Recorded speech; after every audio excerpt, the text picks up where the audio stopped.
through a dark basement while typing on a phone, which made some believe the whole thing was fake. But another user pointed out that the image sizes from Alex and from TQ8 came from different devices, which suggested that the photos at least were not edited in the same way. Someone eventually created a website called the Alex Archives to gather every detail. The site later went offline, but an old saved version suggested that the people working on it believed Alex was dead and that a person named Corey Saylor had been connected to the case. The page ended with a message that sounded like they had quit the search. As the case became more and more famous, one investigator decided to hire a forensic linguist, which is an expert who studies writing style, to see if two pieces of writing come from the same person. The expert compared Alex's writing and TQ8's writing, and something finally came up. They noticed that both sets of posts use the same unusual sentence style, the same strange punctuation, and the same vocabulary. They also said that both writers likely used a computer, not a phone. The expert concluded that it was highly likely that Alex and TQ8 were the same person. If that's indeed the case, then the entire story might have been created by one person pretending to be two different people, probably for fun just to create an online legend.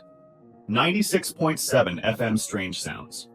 Between October 2017 and June 2018, people in Portland and nearby suburbs kept finding a weird signal on 96.7 FM. The sound changed from day to day. Sometimes it was repeating noises with deep bass tones and strange frequencies, and sometimes it was long stretches of static or a single tone playing for hours. Other times it was chopped up speakers. LK and JFK mixed with eerie background sound. One person even heard old Apollo mission audio and NASA launch commentary hidden in the broadcast. The mystery started on January 6, 2018, when two Reddit users, Jimmy Salts and Bachi320, posted within minutes of each other asking if anyone else near that area had heard the strange audio on 96.7. Another user, the Little Norsk, replied that he had been listening to it for 5 months, and he uploaded recordings to YouTube so others could hear it too. In one clip, you can hear the station identify itself as KZRYLP Portland. People started speculating whether they had picked up a number station, which is usually used by intelligence officers to send encoded messages abroad. FCC records showed that KZRYLP Portland belonged to a group called the Community Alliance of Tenants, or CAT, a nonprofit in Oregon that works on housing justice and tenant rights. They had held the license for years, but at some point in 2018, the call sign changed from KZRYLP to KNUMLP, even though the license still belonged to the same organization. This was pretty weird, so people started digging deeper. They found a 2014 article from Radio World, which showed CAT proudly talking about how they wanted to use low-power FM radio to support their programs. Nothing in their mission suggested they would just broadcast those weird frequencies, though. To get answers, the investigator who researched this wrote an email to CAT in November 2022. The message described the weird audio on 96.7, included links to recordings where KZRYLP was spoken, and asked if they knew